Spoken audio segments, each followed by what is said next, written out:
Bonjour, je suis ravi de vous retrouver pour un nouveau numéro de Lex Inside, l'émission qui donne du sens à l'actualité juridique, du droit et rien que du droit. Au programme de ce numéro, on va parler du projet Larty avec mon invité Mélanie Clément-Fontaine, professeure de droit à l'université Versailles-Saint-Quentin, Paris-Saclay. On évoquera ensuite la clause d'exclusivité dans le contrat de travail avec Mounira Frey, console chez Taylor Wessing. Et enfin, on parlera données personnelles et prospection commerciale. Quelles sont les règles juridiques avec Alan Walter, associé fondateur du cabinet Walter Billet Avocat. Voilà pour les titres. Lex Insight, c'est parti.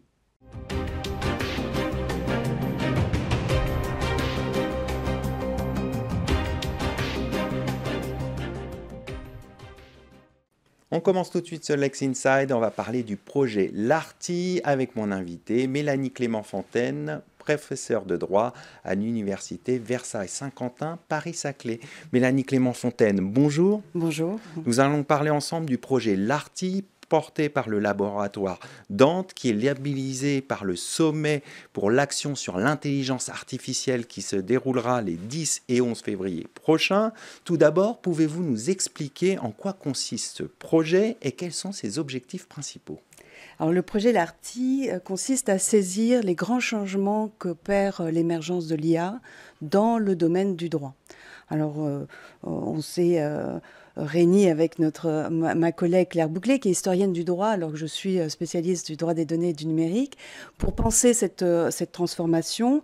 Et pour cela, on réunit des acteurs du secteur du droit, ça peut être des notaires, des juges, des avocats, pour qu'ils nous témoignent des transformations que l'IA engendre dans leur pratique.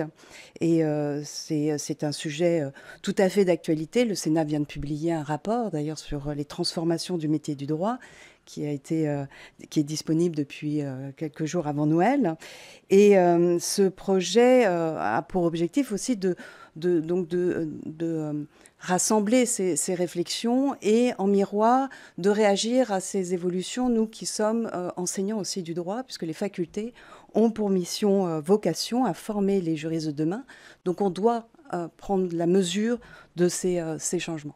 Quels sont les partenaires du projet ?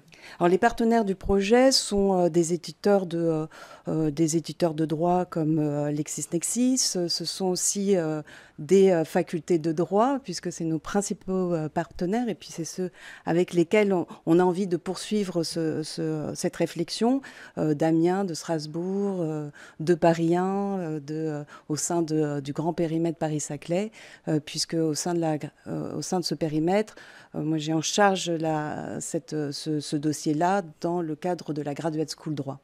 Alors, dans le cadre de ce projet, vous organisez une journée d'études le 11 février prochain. Quels vont être les temps forts, les grands axes ? Alors, les grands axes sont au nombre de trois. Il y a la recherche, la pratique du droit, donc les pratiques professionnelles, et la formation. Alors, la recherche, ce sera l'occasion de présenter un outil en matière de recherche dans les archives judiciaires, donc comment l'IA va transformer le travail notamment des historiens du droit, sachant qu'il faut aussi garder un peu la mesure de cette transformation, parce que, par exemple, les archives en droit sont assez peu numérisées encore. J'ai rencontré récemment un chercheur brésilien qui venait exprès en France et à Paris pour faire des recherches dans les archives nationales, donc pour dire que l'accessibilité n'est pas encore énorme, et donc le traitement par des IA est encore à ses débuts. Le deuxième temps, c'est les transformations des métiers du droit. Alors là, c'est très intéressant. On va entendre, par exemple, un juge consulaire du tribunal de commerce de Paris qui va nous expliquer quels sont les tests qu'ils font déjà à partir de l'IA. Et puis, le troisième temps fort, eh bien, c'est la formation. Donc, réunir autour de la table des enseignants-chercheurs pour réfléchir sur la manière dont nous, universitaires, allons former les juristes de demain. Est-ce qu'on doit changer nos méthodes ? Est-ce que ce sont des compétences nouvelles qu'on doit enseigner à nos étudiants. Voilà les grands enjeux. Donc on voit que l'impact de l'intelligence artificielle dans le domaine du droit est assez fondamental. En tout cas, ça ouvre de nouvelles perspectives. Quelle est la suite justement pour ce projet Larty après cette journée d'études? Quels sont les nouveaux projets qui peuvent découler, les nouvelles perspectives? Alors on en est au début de la réflexion parce que l'IA vient d'émerger finalement dans ce secteur.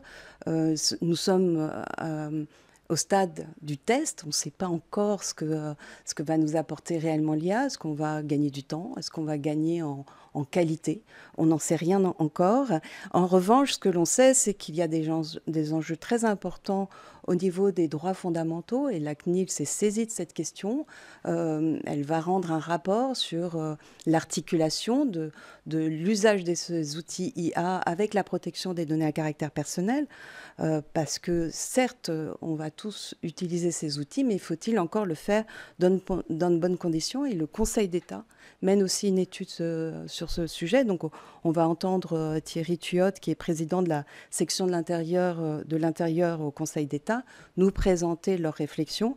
Donc à terme, ce que l'on souhaite, c'est poursuivre, évidemment, accompagner, faire ce travail d'accompagnement en tant que chercheur et en tant qu'enseignant du droit.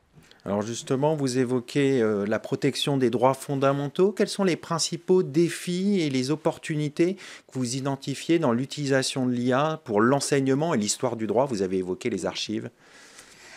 Alors je ne saurais dire à ce stade exactement quelle incidence cela va avoir. Est-ce que c'est un plus pour nos étudiants?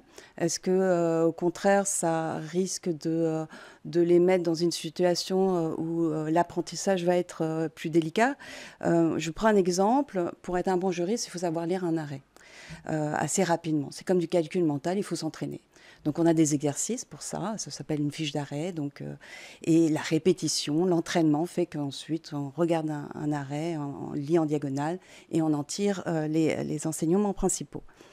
Cet exercice-là, on peut le faire dès aujourd'hui avec une IA en 2 secondes. Donc, est-ce qu'on doit donner encore cet exercice à faire à nos étudiants?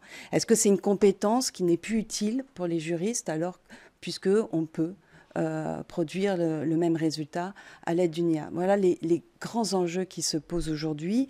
Et donc, on est bien en peine aujourd'hui de savoir si c'est un plus, si c'est quelque chose qu'il va falloir simplement accompagner parce qu'on n'a pas le choix.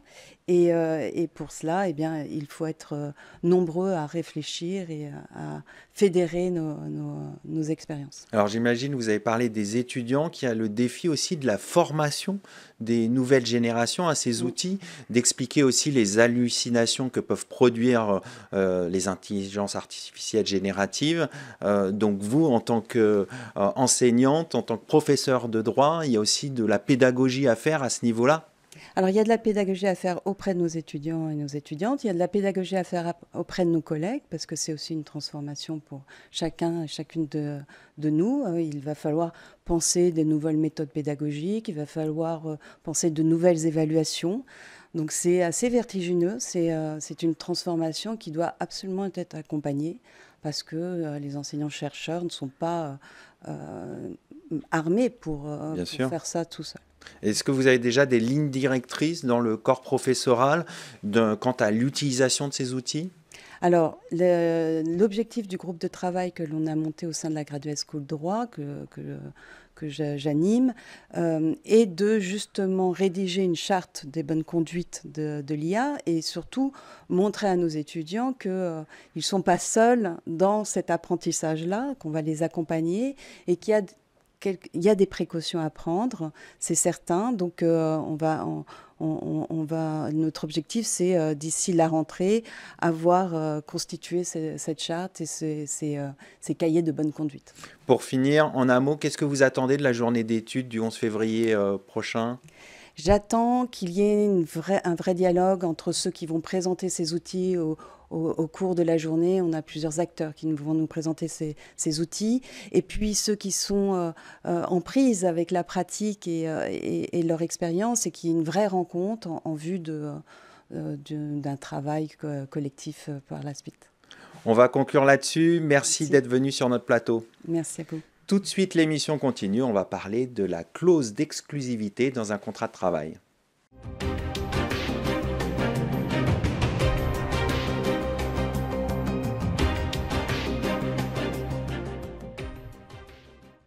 On poursuit ce Lex Inside et on va parler de la clause d'exclusivité dans le contrat de travail avec Mounira Frey, consul chez Taylor Wessing. Mounira Frey, bonjour. Bonjour Arnaud, merci de m'accueillir. On va faire le point ensemble sur la clause d'exclusivité dans un contrat de travail. Mais tout d'abord, qu'est-ce qu'une clause d'exclusivité? Alors, la clause d'exclusivité est une stipulation contractuelle par laquelle l'employeur interdit à son salarié d'exercer une activité pour un autre employeur pendant la durée du contrat de travail. Elle peut être insérée dans un contrat à durée indéterminée, dans un contrat à durée déterminée. C'est une limite à la liberté de travail. Quelles sont ses conditions de validité? Plusieurs. La clause d'exclusivité doit tout d'abord être écrite. Je l'ai dit, c'est une stipulation contractuelle. Elle doit être indispensable aux intérêts légitimes de l'entreprise, donc avoir un objectif de préservation des intérêts de l'employeur, justifiée par la nature de la tâche à accomplir et proportionnée au but recherché. C'est très important parce que la jurisprudence et le juge vont être à l'examen, vont analyser la nature et les conditions de validité pour déterminer si oui ou non on est dans une clause qui va porter atteinte à la liberté de travail du salarié et qui n'est pas rédigée dans des termes généraux et imprécis, ce qui pourrait être une atteinte excessive à ce droit constitutionnel qui est la liberté de travail. Donc attention à la rédaction de ces clauses. Exactement. Il faut être prudent. Lorsqu'on rédige une clause d'exclusivité, l'employeur doit veiller à déterminer l'étendue de cette interdiction et doit en justifier le recours pour que son salarié puisse avoir connaissance des limites qui lui sont apportées à cette liberté de travail. Alors vous dites qu'il doit justifier le recours, mais qu'est-ce qui motive en général un employeur pour insérer une telle clause? Généralement, c'est la nature de l'activité de l'entreprise ou le poste qu'occupe le salarié, la technicité qu'il a, le savoir-faire qu'il a, ou même l'accès à un certain nombre d'informations confidentielles qui vont justifier le recours à une clause d'exclusivité pour éviter effectivement que les informations sur des données stratégiques de l'entreprise soient divulguées auprès de tiers. On va s'intéresser un peu à son champ d'application. Quelles sont les limites d'application de la clause d'exclusivité? C'est très intéressant, cette question, dans la mesure où on peut se poser la question de savoir si la clause d'exclusivité peut être insérée dans un contrat à temps partiel. D'une manière générale, on considère qu'un salarié à temps partiel ne peut pas se voir imposer une clause d'exclusivité parce que ce serait contradictoire au régime de durée du travail auquel il est soumis. Généralement, on considère qu'un salarié à temps partiel souhaite ou peut avoir la possibilité de compléter son activité par une activité complémentaire. Mais lorsqu'on regarde la jurisprudence de plus près, on se rend compte que l'interdiction de principe d'insérer une clause d'exclusivité dans un contrat à temps partiel n'a été posée que pour les VRP exclusifs. Les VRP le VRP est un statut spécifique et le VRP exclusif dédie son activité à un seul employeur.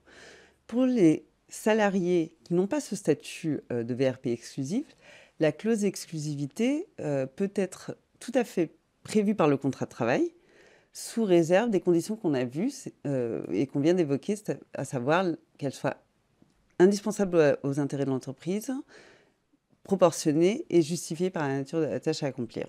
D'accord. En d'autres termes, ça veut dire qu'il peut y avoir une clause d'exclusivité pour des salariés à temps partiel. Tout à fait.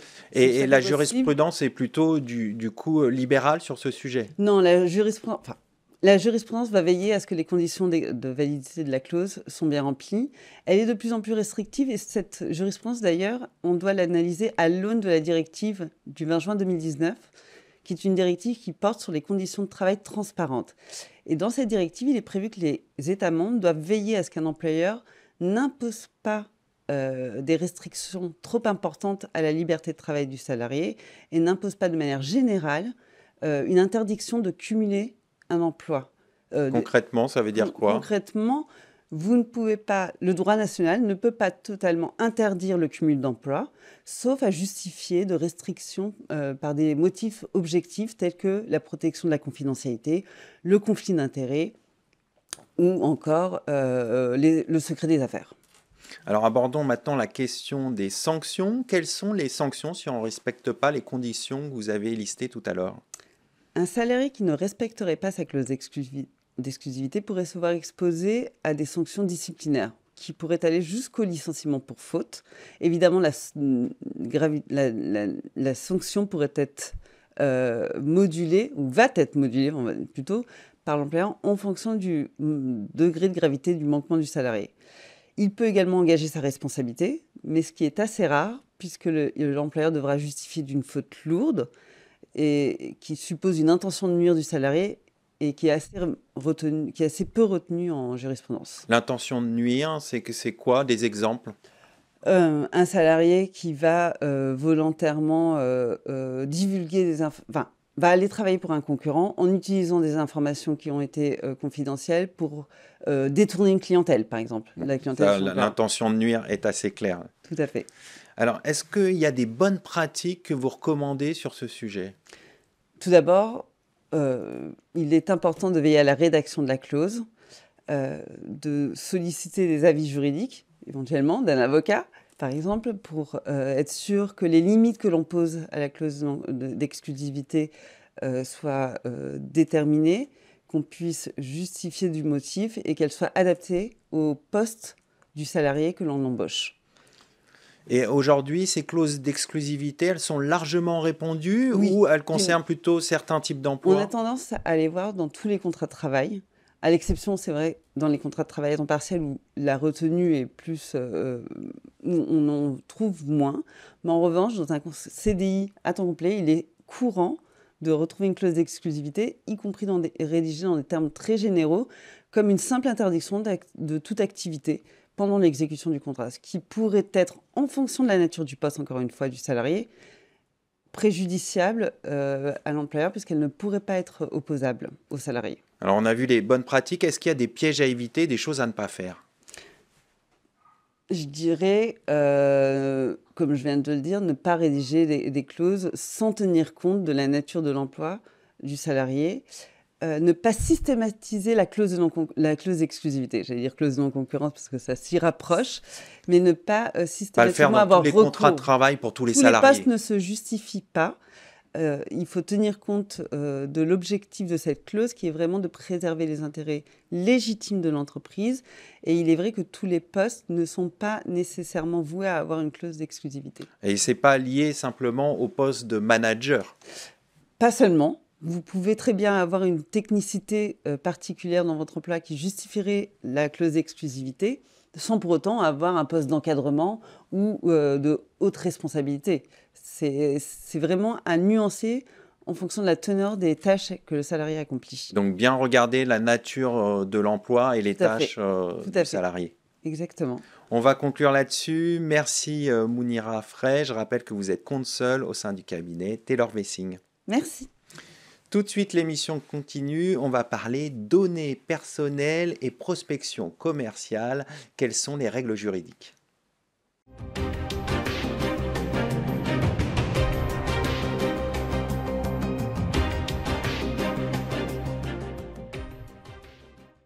On va parler données personnelles et prospection commerciale avec mon invité, Alan Walter, associé fondateur du cabinet Walter Billet Avocat. Alan Walter, bonjour.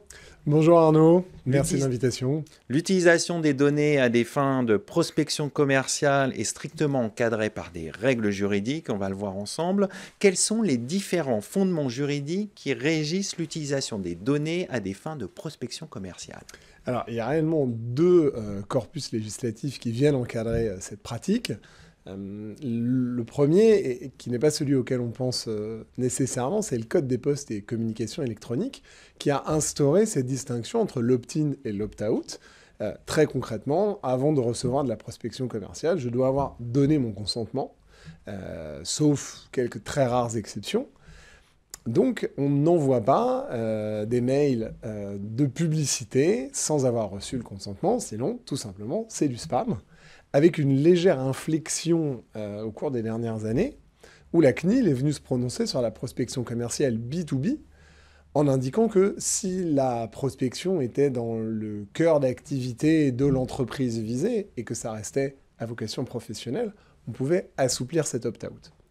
Et puis, en surcouche du Code des postes et communications électroniques, bien évidemment, le RGPD, puisque toute prospection commerciale implique d'avoir collecté des données à caractère personnel pour pouvoir contacter la personne et puis pour pouvoir cibler la publicité qu'on adresse. Donc, il convient de respecter, dans ce cadre-là, le RGPD avec sa kyrielle d'obligations que l'on connaît. Alors, on va revenir sur une décision récente de la CNIL qui a condamné la société Casper à une somme de 240 000 euros. Pouvez-vous expliquer un peu les faits, la sanction, et on verra après les perspectives de cette décision. Bien, la société Casper propose un plugin pour le navigateur Internet qui permet de collecter des données à caractère personnel. Alors, sans définir de finalité et d'usage particulier, vous pouvez enrichir votre base et évidemment envoyer de la prospection commerciale avec. Ce qui est reproché directement à Casper, c'est d'avoir permis à ses utilisateurs de collecter des données à caractère personnel directement sur LinkedIn et sans distinction des données collectées par rapport au choix qui avait été opéré par les différents utilisateurs quant à la diffusion de ces données. Donc, cette décision, elle est finalement assez peu surprenante dans ce qu'elle dit, car elle nous dit qu'il faut une base légale pour traiter des données à caractère personnel. Alors, ça peut être le consentement, ça peut être l'exécution d'un contrat, c'est le cas de l'employeur qui traite les données de son salarié, et puis ça peut être l'intérêt légitime. Cette notion d'intérêt légitime, elle est très large. La Cour de justice de l'Union européenne est venue la préciser, et en fait, même en la précisant, est venue l'élargir au mois d'octobre dernier, en indiquant que l'intérêt légitime, ça pouvait être de réaliser des actions de prospection commerciale. Car c'est l'intérêt de la société qui réalise cette prospection, et donc c'est possible, sous réserve bien évidemment que l'intérêt soit légitime, et de ne pas porter atteinte aux droits des personnes. Donc il y a un test de proportionnalité qui va être réalisé entre l'intérêt de celui qui prospecte et les droits et en fait le dérangement de celui qui reçoit la prospection. Et la CNIL est très claire dans sa décision, elle nous dit l'intérêt légitime, pas de problème. Mais à partir du moment où l'utilisateur a fait le choix de ne pas diffuser ses données à l'intégralité des utilisateurs de LinkedIn, ce choix prime. Il doit être respecté. Il faut le respecter. Exactement. Alors, en quoi cette sanction ouvre-t-elle le champ des possibles pour des pratiques commerciales, selon vous ? Eh bien, ce qui est intéressant dans cette décision, c'est surtout ce qu'elle ne dit pas. Quand elle impose de respecter le choix de l'utilisateur et qu'elle impose de ne pas collecter des données pour lesquelles l'utilisateur a spécifiquement demandé à ce qu'elles soient restreintes, eh bien, ça nous laisse penser que tout le reste, je peux le collecter. Bien sûr. Et donc, mon intérêt légitime ne porterait pas atteinte aux droits des personnes si je collecte des données qu'elles ont librement mises en ligne sur Internet. Et cette décision, elle introduit une notion qui est assez intéressante, qui parle des attentes légitimes des personnes. Effectivement, si j'ai demandé à ce que mes données ne soient pas diffusées au-delà de mon 2e niveau de connexion sur LinkedIn, eh bien, je peux légitimement me dire qu'un tiers ne va pas me contacter sur ces bases-là. À l'inverse, si je n'ai rien restreint, eh bien, l'utilisation reste ouverte. Bien sûr. Alors, quels sont les risques qui sont encourus par les entreprises qui proposent des outils d'exploitation de données du type de Casper en cas de plainte d'utilisateurs de LinkedIn ? Eh bien, on a un petit peu recadré le débat avec cette décision en disant attention, maintenant on a tracé de nouvelles lignes qu'il conviendra de ne pas franchir, et donc de la collecte de données qui aura été plus ou moins restreinte dans leur diffusion par l'utilisateur expose les sociétés qui collectent aux mêmes sanctions que celles qui ont été infligées à Casper. Pour vous, c'est quoi les bonnes pratiques qui résultent de cette décision ? Eh bien, il y aurait réellement une distinction à opérer et de pouvoir identifier en amont quelles données ont été restreintes, quelles données ont été librement et largement diffusées sur Internet, pour ne collecter que celles qui ont fait l'objet d'une diffusion large car on ne pourrait pas utiliser les autres, cela reviendrait à se mettre en infraction par rapport au RGPD. Alors sur LinkedIn, on peut avoir un niveau, une granularité de sélection des données privées, publiques, ou voire il y a d'autres niveaux, mais ce n'est pas toujours le cas sur d'autres plateformes. Effectivement. Donc ça laisse la porte ouverte à des contentieux peut-être? Alors probablement, parce que une plateforme qui ne permettrait pas du tout de restreindre la diffusion de ces données, on considérera nécessairement que le choix de l'utilisateur d'utiliser cette plateforme revient à accepter la diffusion large de ces données et donc à être prospecté sur cette base-là. Donc, est-ce qu'on va voir un infléchissement dans les usages? Les prochains mois nous le diront. Alors, pour terminer, peut-être un mot sur la jurisprudence sur ces questions. Est-ce qu'il y a déjà des décisions sur des questions de prospection commerciale et d'utilisation des données? Oui, ce sont des décisions qu'on connaît assez bien et qui sont en général très défavorables aux entreprises qui prospectent, parce que celles qui jusqu'à présent ont été épinglées par la CNIL sont celles qui avaient vraiment des pratiques qui étaient totalement en dehors des cadres, là où la manière dont opérait Casper ne semblait pas être quelque chose de complètement ahurissant, du moins sur cette partie-là. D'accord. Et donc, à quoi on peut s'attendre dans les prochaines semaines, selon vous? Très probablement à une multiplication, pas nécessairement immédiatement des contrôles, mais probablement des plaintes adressées à la CNIL, de ceux qui auront pu tirer les bons enseignements de ces décisions-là. Bon, on va suivre tout ça de près. Merci Alan Walter. Je rappelle que vous êtes associé fondateur du cabinet Walter Billère, avocat. C'est le moment de se quitter. On va conclure cette émission. Merci de votre fidélité. Restez curieux et informés. À très bientôt sur Be Smart for Change.